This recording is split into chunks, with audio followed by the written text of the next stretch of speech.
জানিয়ে দেব গুরুত্বপূর্ণ আপডেট আন্তর্জাতিক সংবাদ। শুরুতেই সংবাদ শিরোনাম, পরে বিস্তারিত। কত সৈন্য মারা গেল জানালো ভারতের সেনাবাহিনী।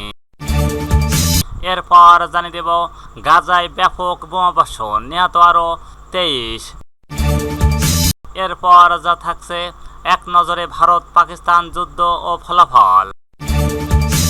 এরপর যা থাকছে তুরস্ক কেন প্রকাশ্য ভারতের বিরোধিতা এবং পাকিস্তানকে সাহায্য করেছে।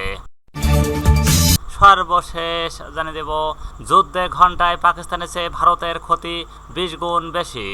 এতক্ষণ শুনছিলেন সংবাদ শিরোনাম, এবার বিস্তারিত। তার আগে অনুরোধ থাকবে আজকের এই ভিডিও সম্পর্কে আপনার মূল্যবান মতামত। ভিডিও ভালো লাগলে লাইক, কমেন্ট ও শেয়ার করে সবাইকে দেখার সুযোগ করে দিন। কত সৈন্য মারা গেল জানালো ভারতের সেনাবাহিনী। জম্মু ও কাশ্মীরের পহেলগামে সন্ত্রাসী হামলার জবাবে চালানো অপারেশন সিঁদুর এর ভারতের অন্তত 5 সেনা নিহত হয়েছে বলে জানিয়েছেন ভারতীয় সেনাবাহিনী। শনিবার এক প্রেস ব্রিফিংয়ে সেনাবাহিনী জানান, আমরা সশস্ত্র বাহিনীর একজন সহকর্মীকে হারিয়েছি। তাদের আত্মত্যাগ যাদের কাছে চিরস্মরণীয় থাকবে। ভারতীয় সেনাবাহিনী আরও জানিয়েছেন, 7 মে থেকে 10 মে পর্যন্ত নিয়ন্ত্রণ রেখায় LOC ভারত ও পাকিস্তান সেনাদের গোলাগুলিতে পাকিস্তানের আনুমানিক 35 থেকে 40 সেনা সদস্য নিহত হয়েছে। 7 মে ভোরে অপারেশন সিঁদুরে শুরু করে ভারত, যার আওতায় পাকিস্তান ও পাকিস্তান অধিকৃত কাশ্মীরে 9টি সন্ত্রাসী অবকাঠামো লক্ষ্য করে হামলা চালানো হয়। পরবর্তী পাল্টা প্রতিক্রিয়া এই অভিযানের অংশ হিসেবেই পরিচালিত হয় বলে জানান নয়াদিল্লি। ভারতীয় সেনাবাহিনী জানান, আমাদের লক্ষ্য ছিল সন্ত্রাসী ঘাঁটি। পরে পাকিস্তান যখন আমাদের অবকাঠামো লক্ষ্য করে আকাশপথে হামলা চালায় তখন আমরা ভারী অস্ত্র ব্যবহার করি। এতে তাদের পক্ষে হতাহতের ঘটনা ঘটেছে বলে ধারণা করা হচ্ছে, যদিও তা এখনও মূল্যায়নের পর্যায়ে রয়েছে। শনিবার যুক্তরাষ্ট্রের মধ্যস্থায় ভারত ও পাকিস্তানের মধ্যে যুদ্ধবিরতি চুক্তি স্বাক্ষরিত হলে তার কয়েক ঘন্টার মধ্যেই পাকিস্তান চুক্তি ভঙ্গ করে হামলা চালায় দাবি করছে ভারত। হুঁশিয়ারি দিয়ে জানিয়েছেন, পাকিস্তান যদি যুদ্ধবিরতি লঙ্ঘন করে তাহলে তার কঠোর জবাব দেওয়া হবে। ভারতীয় সেনাবাহিনীর লেফটেন্যান্ট জেনারেল রাজীব ঘাই এক বিশেষ নিয়ে জানান, যুদ্ধবিরতির শর্ত ভঙ্গের বিষয়ে পাকিস্তানি সেনা প্রধানকে হটলাইনে বার্তার মাধ্যমে সতর্ক করা হয়েছে। গাজায় ব্যাপক বোমাবর্ষণ, নিহত আরও 23। ফিলিস্তিনের গাজা উপত্যকায় ইসরায়েলি হামলায় কমপক্ষে 23 জন নিহত হয়েছেন। এদের মধ্যে বেশ কয়েকজন শিশু রয়েছেন। গাজা স্বাস্থ্য মন্ত্রণালয় বরাতে আল জাজিরার প্রতিদিন এই তথ্য জানানো হয়। উপত্যকায় মাসব্যাপী অবরোধের মধ্যে ইসরায়েল হামলা তীব্র করেছে, ফলে যুদ্ধবিধ্বস্ত এই উপকূলীয় এলাকায় মানবিক সংকট আরও ভয়াবহ পরিস্থিতির দিকে যাচ্ছে। গাজা স্বাস্থ্য মন্ত্রণালয় জানান, গত 24 ঘন্টায় গাজা উপত্যকায় ইসরায়েলি হামলায় কমপক্ষে 23 জন ফিলিস্তিনি নিহত এবং 124 জন আহত হয়েছেন। আহতদের অনেকে অবস্থা আশঙ্কাজনক হওয়ার মৃত্যুর সংখ্যা বাড়তে পারে। তথ্য অনুযায়ী শনিবার 10 মে সন্ধ্যায় দেইর আল বালাহার কেন্দ্রীয় গাজা উপত্যকায় একটি তাঁবুতে আশ্রয় নেওয়া বাস্তুত পরিবারের উপর ইসরায়েলি বিমান হামলায় 4 জন ফিলিস্তিনি নিহত এবং আরও কয়েকজন আহত হয়েছে। সকালে গাজা শহরের সাবরাপাড়ায় হামলায় তলাই পরিবারের 5 সদস্য নিহত হয়েছেন। পরিবারের সদস্য ওমর আবু আল কাস ও AFP সংবাদ সংস্থাকে বলেন, 3 শিশু, তাদের মা এবং তার স্বামী তাঁবুতে ঘুমাচ্ছিলেন। ইসরায়েলি দখলদার বিমান তাদের উপর আচমকা বোমা ফেলে। শিশুদের না বলে পরিচয় দেওয়া আবু আল কাস বলেন, কোনো সতর্কতা ছাড়াই এই হামলা হয়েছে। নিহতরা কোনো অপরাধ না করেই প্রাণ হারালেন। একই সঙ্গে গাজা শহরের তুফাপাড়ায় ড্রোন হামলায় 6 জন নিহত এবং শেখ রাদওয়ান এলাকায় আরও 1 জন নিহত হয়েছে। সেখানে ইসরায়েল জাকুত পরিবারের একটি অ্যাপার্টমেন্টে বোমা হামলা চালায়।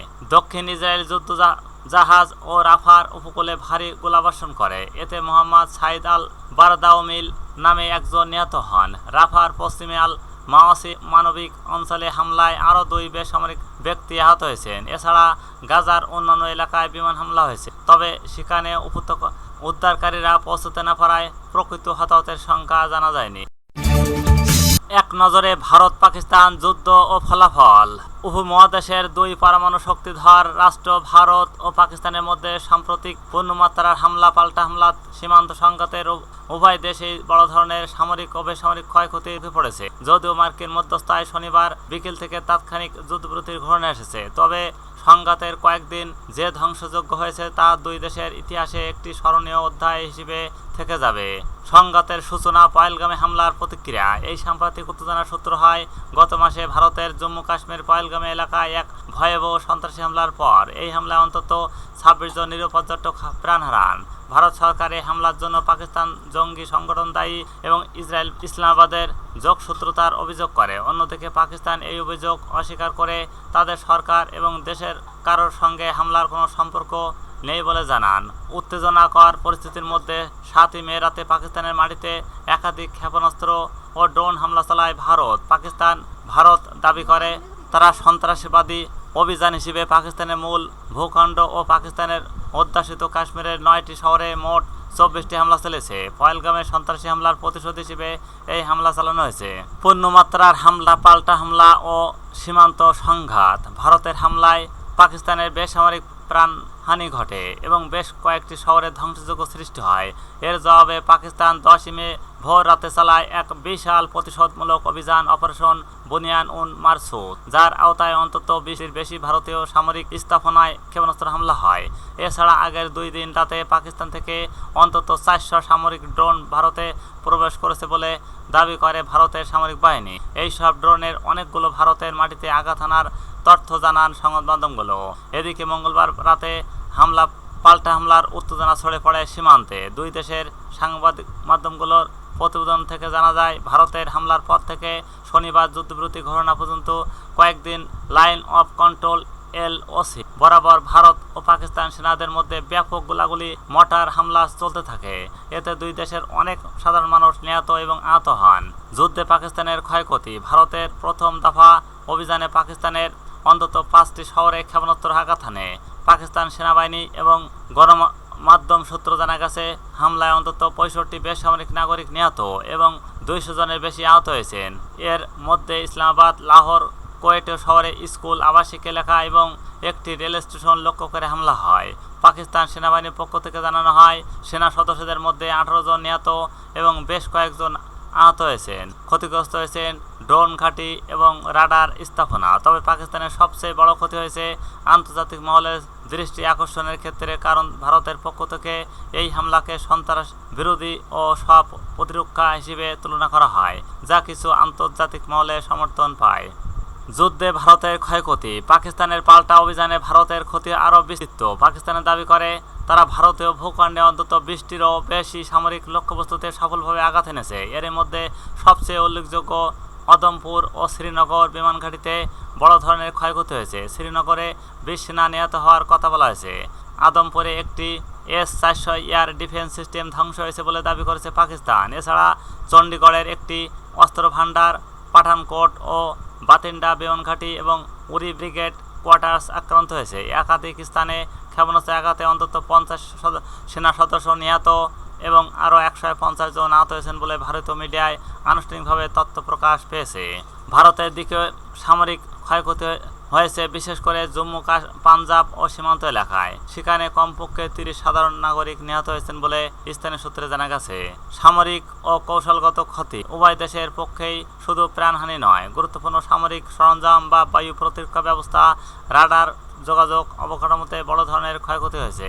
যুদ্ধ বিমান ও ড্রোন ব্যবস্থাকে ক্ষতিগ্রস্ত হয়েছে বলে জানা গেছে। বিশ্লেষকরা বলছেন, এই ধাক্কা দুই দেশের সামরিক ব্যয়ের উপর দীর্ঘমেয়াদী চাপ তৈরি করবে। ভারতের সামরিক আধিপত্য রক্ষা এবং পাকিস্তানের প্রতিরক্ষামূলক সক্ষমতা বজায় রাখার ক্ষেত্রে উভয় পক্ষই এখন নতুন করে ব্যয় পরিকল্পনা করতে হবে। তুরস্ক কেন প্রকাশ্য ভারতের বিরোধিতা এবং পাকিস্তানকে সাহায্য করেছে? 2 সপ্তাহের বেশি সময় ধরে চলা তীব্র উত্তেজনার রক্তক্ষয়ের পর ভারত ও পাকিস্তানের অবশেষে একটি পূর্ণাঙ্গ তাৎক্ষণিক যুদ্ধবিরতিতে সম্মত হয়েছে। যুক্তরাষ্ট্রের সক্রিয় কূটনৈতিক এবং তৎপরতায় এই যুদ্ধবিরতি সম্ভব হয়েছে বলে ধারণা করা হচ্ছে। কিন্তু সাম্প্রতিক সংঘর্ষের সময় যখন বিশ্বের অধিকাংশ দেশ নিরপেক্ষ অবস্থান নেন, তখন তুরস্ক ইসরায়েল দুই বিপরীত পক্ষের পাশে অবস্থান নেন। তুরস্ক পাকিস্তানকে আর ইসরায়েল ভারতকে সমর্থন করে।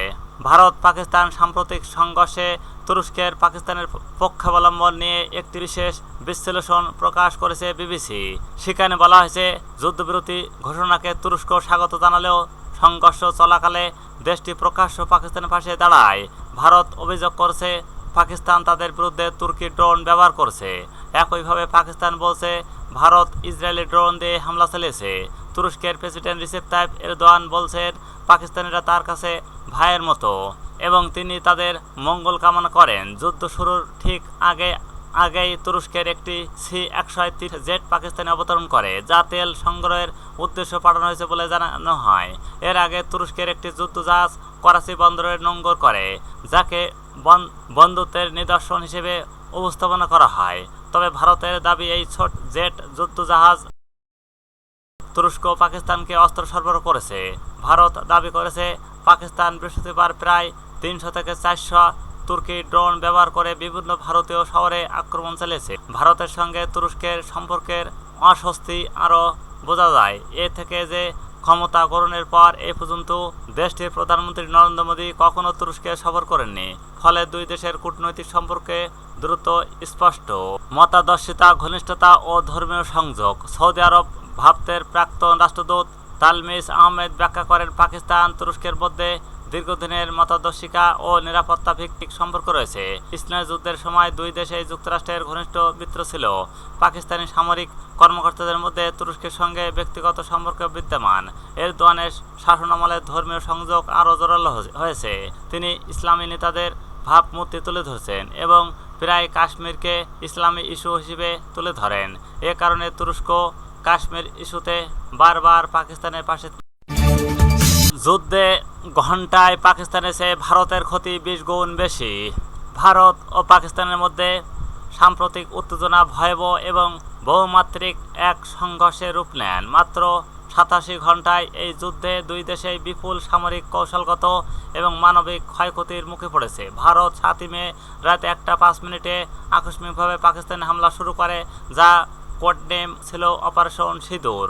নয়াদিল্লি দাবি, ভারত নেতৃত্ব কাশ্মীরে পহেলগামের সন্ত্রাসী হামলার প্রতিশোধ নিতে তারা এই হামলা চালিয়েছে। পাকিস্তানের মূল ভূখণ্ড আজাদ কাশ্মীরে চালানো এই অভিযানে অংশ নেন অত্যাধুনিক রাফায়েল যুদ্ধবিমান, যেগুলো থেকে ছোড়া হয় শটমো, শ্যাডো মিসাইল এবং হ্যামার বোমা। ভারতের লক্ষ্য ছিল পাকিস্তানের অভ্যন্তরে 9টি সামরিক সমর্থিত বেসামরিক অবকাঠামো, যার মধ্যে ছিল সন্দেহজনক ঘাঁটি, যোগাযোগ কেন্দ্র এবং সরবরাহ চেইনের অংশ। একই সঙ্গে ভারত ড্রোন হামলা নজরদারির মাধ্যমে পাকিস্তানের আকাশ প্রতিরক্ষা ব্যবস্থা প্রতিক্রিয়া যাচাই করার চেষ্টা করে। ভারতের হামলার জবাবে পাকিস্তান খুব দ্রুত প্রতিরোধ গড়ে তোলে। আকাশপথে J-10 সিসি যুদ্ধবিমান মোতায়েন করে এবং কোরাল ইলেকট্রিক্যাল জ্যামিং সিস্টেম ব্যবহার করে ভারতের বিমান ও ড্রোনকে বাধা দেয়। পাকিস্তানের দাবি অনুযায়ী তারা 3টি রাফায়েল যুদ্ধবিমান ভূপাতিত করে এবং 12টি ভারতের ড্রোন ধ্বংস করে ইলেকট্রনিক্স এবং ক্ষেপণাস্ত্র প্রতিরক্ষা ব্যবস্থার সাহায্যে। পাকিস্তানি সংবাদ মাধ্যম দ্য নিউজ ইন্টারন্যাশনালের খবরে বলা হয়, যদিও সংঘর্ষ ছিল স্বল্পমেয়াদী, তবে এই অর্থনৈতিক অভিঘাত ছিল গভীর ও ব্যাপক। কারণ এই যুদ্ধে শুধু আকাশ হয়নি, সবচেয়ে বড় ধাক্কা এসেছে অর্থনৈতিক ক্ষেত্রে। মাত্র 87 ঘণ্টা 25 মিনিটের এই সংঘাতে ভারতের অর্থনৈতিক ক্ষয়ক্ষতির পরিমাণ দাঁড়িয়ে প্রায় $83 বিলিয়ন, যা পাকিস্তানের তুলনায় 20 গুণের বেশি। প্রতিবেদনের মতে, উত্তর ভারতের আকাশসীমা বন্ধ থাকায় প্রতিদিন $8 মিলিয়ন ক্ষতি হয়েছে বিমান চলাচলে। IPL বন্ধ হওয়ার আর্থিক ক্ষতি হয় $50 মিলিয়ন, সামরিক ব্যয় যোগ হয় আরও $100 মিলিয়ন এবং যুদ্ধবিমান হারিয়ে ক্ষতি হয় $400 মিলিয়ন। লজিস্টিক ও বাণিজ্য খাতে ক্ষতির পরিমাণ ছাড়িয়েছে $2 বিলিয়ন। অন্যদিকে পাকিস্তানের মোট ক্ষতির পরিমাণ আনুমানিক $4 বিলিয়ন। করাচি শেয়ার বাজারে সূচক পড়ে গিয়ে ক্ষতি হয় $2.5 billion. Pakistan super league PSL বন্ধ থাকায় ক্ষতি হয় আরও $10 মিলিয়ন। আকাশসীমা বন্ধ থাকায় ক্ষতি হয়েছে $20 মিলিয়ন। আর সামরিক খাতে প্রতিদিন $25 মিলিয়ন ব্যয়ের পাশাপাশি ড্রোন ও ক্ষেপণাস্ত্র ব্যয় হয় $300 মিলিয়ন।